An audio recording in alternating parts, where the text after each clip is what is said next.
क्या होते हैं शुक्ल और कृष्ण पक्ष, कैसे की जाती है इसकी गणना, आइए जानते हैं इस वीडियो के माध्यम से। नमस्कार, मैं हूं डॉक्टर श्रीपति त्रिपाठी।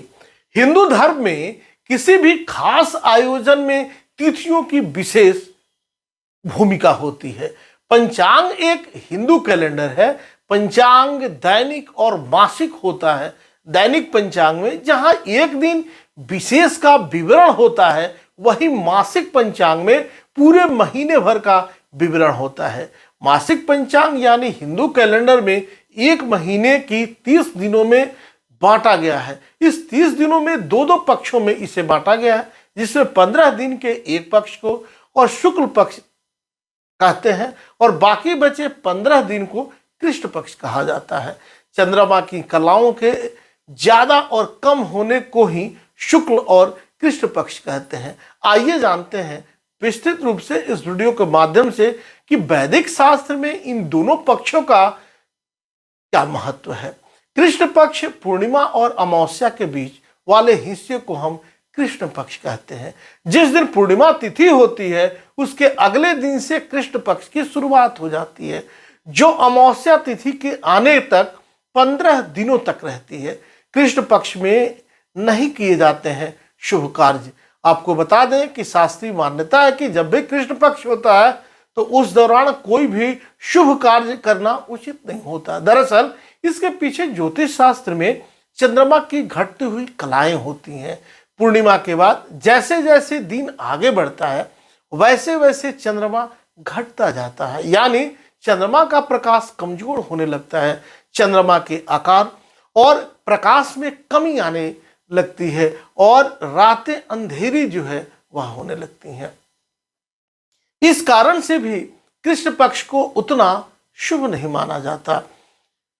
आपको बता दें कि कृष्ण पक्ष की तिथियां जो है वह 15 दिन पूर्णिमा, प्रतिपदा, द्वितीया, तृतीया, चतुर्थी, पंचमी, षष्ठी, सप्तमी, अष्टमी, दशमी, एकादशी, द्वादशी, त्रयोदशी और चतुर्दशी। शुक्ल पक्ष जो है वह अमावस्या और पूर्णिमा के बीच वाले भाग को शुक्ल पक्ष कहा जाता है।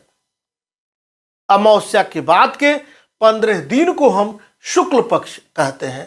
अमावस्या के अगले दिन ही चंद्रमा का आकार जो है वह बढ़ना शुरू हो जाता है और अंधेरी रात जो है चांद की रोशनी में चमकने लगती है। पूर्णिमा के दिन चांद बहुत बड़ा और रोशनी से भरा हुआ होता है। इस समय में चंद्रमा बलशाली होकर अपने पूरे आकार में रहता है।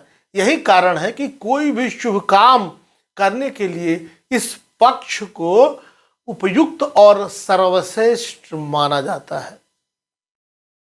पौराणिक कथाओं में शुक्ल और कृष्ण पक्ष से संबंध में कथाएं भी प्रचलित हैं।